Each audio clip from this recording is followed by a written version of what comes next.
Hello, preparedness people, and welcome back to the Bigs Prep. My name is Cynthia, and today we're going to talk about how we're being lied to and how to spot propaganda. And we're also going to can some pork. So if you're ready, press the like button to support the channel, and let's get right into it. The first thing I want to say about propaganda is an educated population is the most effective defense. I have this super old dictionary from 1968. Let's look at the definition of propaganda in the 1960s. Let's remember how to look up a word in a dictionary. I think they had less words back then. Congregation for a propagating of faith. The second definition says, any systematic widespread dissemination or promotion of a particular idea, doctrine, practice, etc., to further one's trines or allegations so spread, now often used for disparaging connotation, deception, and distortion. So that was the definition from my old ancient Webster's dictionary. The definition I found online says that propaganda is information of a biased or misleading nature used to promote or publicize a particular political cause or a point of view. How can I spot propaganda?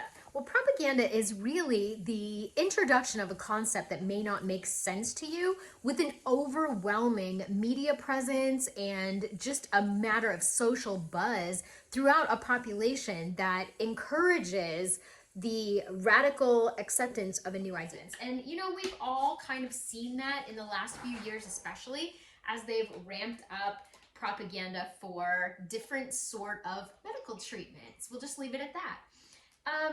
The marginalization of the alternative media or any dissenting voices is normally a characteristic of a propaganda style campaign.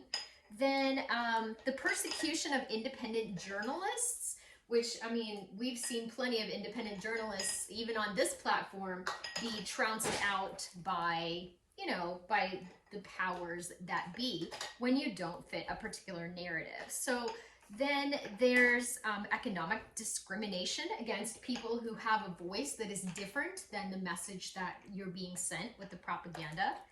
The limiting of distribution of information from alternative sources, which again, we've kind of seen that with a lot of different things.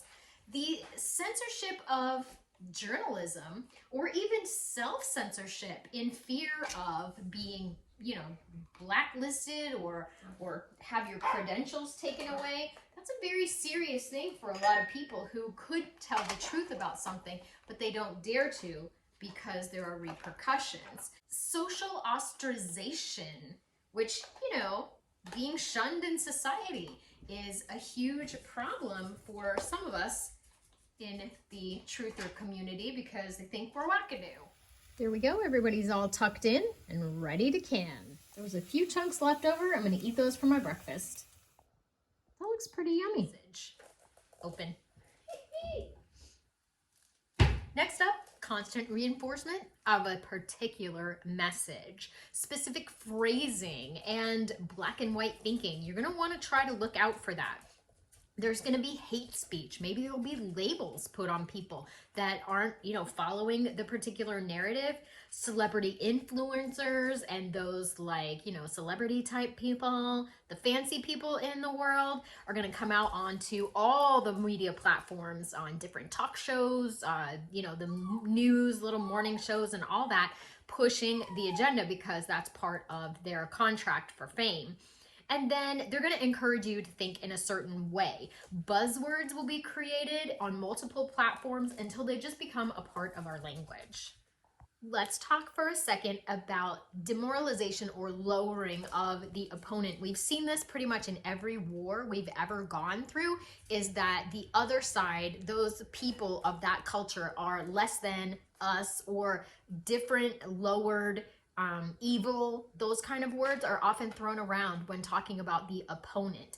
So there's promotional items normally associated with propaganda. There could be flyers or cups or, hashtags. And that seems to be a really big thing now, is the hashtag. There's a cultivation of a positive image of the people following the propaganda message and a demoralization or, evilness to the people that do not. And if you try to advocate for the other side, you are instantly placed into that group. Number 5, and the last way to spot propaganda is the escalation and dramatization of the message. There's the purposeful creation of anxiety inside of the person. When you're in an anxiety state, you're more likely to listen to whatever authoritative voice can be found. So the message of danger, if you don't comply with the agenda, is something to watch out for. There's going to be an element of fear placed on us for our loved ones if they don't comply as well. So there's some kind of almost mass hysteria along with kind of a feeling of euphoria when you're following the correct message and towing the line of whatever agenda is being pushed. There's often an element of national pride using hashtags and t-shirts. There's harking back to those promotional items.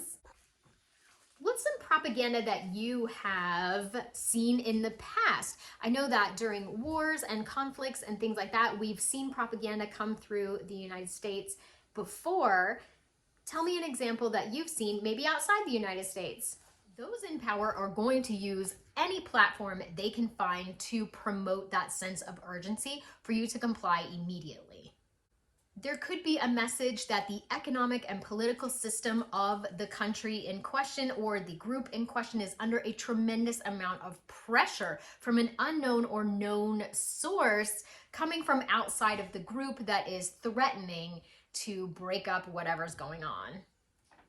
And numbers are often thrown around multiple times per day on many platforms, informing you of elevated numbers or, decreasing whatever. So this is something to watch out for. In 1984, they constantly had a screen blaring at them with numbers of boots and chocolate and all the supplies. And that was definitely propaganda. So if you find that your screens are multiple times per day projecting numbers, and you're totally overwhelmed, that's propaganda. Okay, Cynthia, now what? What do we do when we see something as propaganda? Number one, we know what it is. Let's just get our thinking caps on. The first question I always ask myself is, why am I being told this? Who's saying it? Who paid for this message to come to me? Those advertisements on TV are not cheap. So who paid for that? Always, always follow the money. You are allowed to interrupt the message and ask questions. And if you're not, boom, that's propaganda. Research the topic yourself and form your own opinion. And if you're not allowed to do that or not encouraged to do that, it's propaganda. Then I want you to ask yourself, is there a gain to me changing my beliefs? If there is, go for it. But if you don't in your heart of hearts feel that it's what's best for you and your family, it's probably propaganda. Number 2, be aware of strong emotional messages. Am I being presented with facts or am I being presented with feelings? Is this message trying to shape my opinions? If I've had this opinion for a long time and I'm open to the fact that maybe I need to change my opinion, and then I look at it and realize I'm not, it's probably propaganda. What about those buzzwords? Ones we've heard recently are betrayal or the new normal or we're all in this together. I don't like any of those messages. Tell me the buzzwords that you can remember in the comments down below. Ones that I really remember are Boston Strong, their heroes work here. That was a big one for a few minutes. The WMD, remember that? And that's all you heard for like months. And when they bring out the children, that's when you know it's propaganda. When the children come out to bring out a certain particular message, especially if they have like a poster child for the message, I gotta say, it's probably propaganda. That leads me to number 4. They're going after your kids.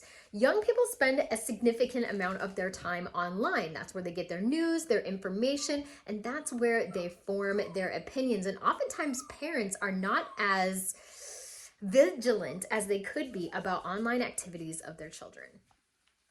As a parent, it's our duty to research who some of these influencers and people actually are. A lot of times you'll find that they are the children of celebrities on these like apps like TikTok who are promoting the agenda because their parents signed that contract for fame. There's a concept called plain folk propaganda, and that is when regular people make media messages to support an agenda. So the man on the street or the interviews with people like, yes, I agree that they should be doing this, and people who don't do this are terrible. So that way, you know, when they interview someone on the street and they have an opinion that matches the narrative, that's called plain folks propaganda. And apps like TikTok and Instagram are famous for, you know, blowing up in the last few years. And now we really have to watch out for the plain folks propaganda, because some of those are still paid actors and have endorsements with different companies. And so that brings me to sponsored content. You need to teach your children to be aware that sponsored content is something that actors are being paid for. They may not even believe it to themselves, but that money, I'm telling you, and your children may not have the defenses. I may not have the defenses to realize what's a paid or sponsored ad for a certain propaganda or agenda. The next one's probably going to cause some comments down below in the comments. I have to say, beware of planned opposition. In my opinion, and this is my opinion alone, I believe that some of the networks are planned opposition. So there's a quick and clever network out there, if you know which one I'm talking about, that I believe is planned opposition. It's still a party line that is a part of a large system and does not encourage free thought. I'm a political atheist and I don't watch any of that stuff, because even the opposition to what is evil or bad, it's still divisionary, and it still does not encourage me to form my own opinions. It encouraged me to get in line with a particular party, whatever that party may be, and follow their doctrine, which I don't go for.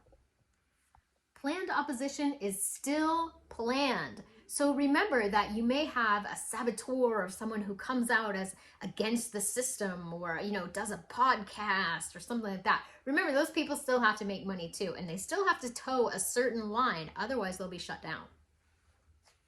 My last comment is document it yourself. If you don't think prices are rising, but you've written on your cans of green beans in your prepper pantry that they used to cost 50 cents and now they cost $1.29, you're gonna see with your own eyeballs how much inflation that is. If someone tells you that inflation is 8%, but you go back and my goodness, it's over 100%, what does that say about the people promoting that message? Get your screenshots and print them out. I'm not kidding. Anything that you want to save that was online at one point, you need to screenshot and print if you really truly want to save it before it is scrubbed. Harken back to, again, the book 1984, when they would erase entire people or entire narratives, and that is still happening with the modern internet today. By documenting things yourself, like food prices, I write on my cans, which you've seen in my videos, I write on my cans when I purchased and how much it cost and the expiration. But if someone tells me that, I know that green beans used to be 50 cents because I have a can that's marked 50 cents and now they're $1.29, you can't tell me that food inflation is 8%, because that is way more than 8%. By documenting videos, I mean, even those can be scrubbed, but by really writing it down, you will know what the actual number is rather than what you're being told. Don't trust other people to keep track either. Do it yourself, because those other people, you never know when they could be corrupted by a certain entity and, you know, just decide to toe the line all of a sudden. Money does insane and powerful things to people. So make sure that your heart is guarded and that you are doing the work yourself if you want to prove in your own mind. You don't need to prove it to anyone else. Prove in your own mind that whatever you're seeing in mainstream is not an actual true telling of events. There is an agenda and you are being swayed, attempted to be swayed in another direction. Ugh, I had a busted jar. I heard it break. I'm so bummed. But we got 6 nice pints of pork that, oh, they're still bubbling. Hello, mama. Love that. So there we have it. The canner is venting behind me and we are ready to close the video. My bottom line is protect your children, protect yourself. Don't believe what anyone tells you unless you are able to ask your own questions and research it for yourself. Think for yourselves out there, folks, because the amount of digital propaganda that we are receiving now is overwhelming from all platforms. Thank you so much for watching. Hope you got something out of the video. I do hope that you leave me a comment down below so that we can engage in some constructive commentary. Thank you again, and remember everybody, I'd rather be a year early than a day late. Oh, he's so sweet, he's a little baby. He needs a haircut.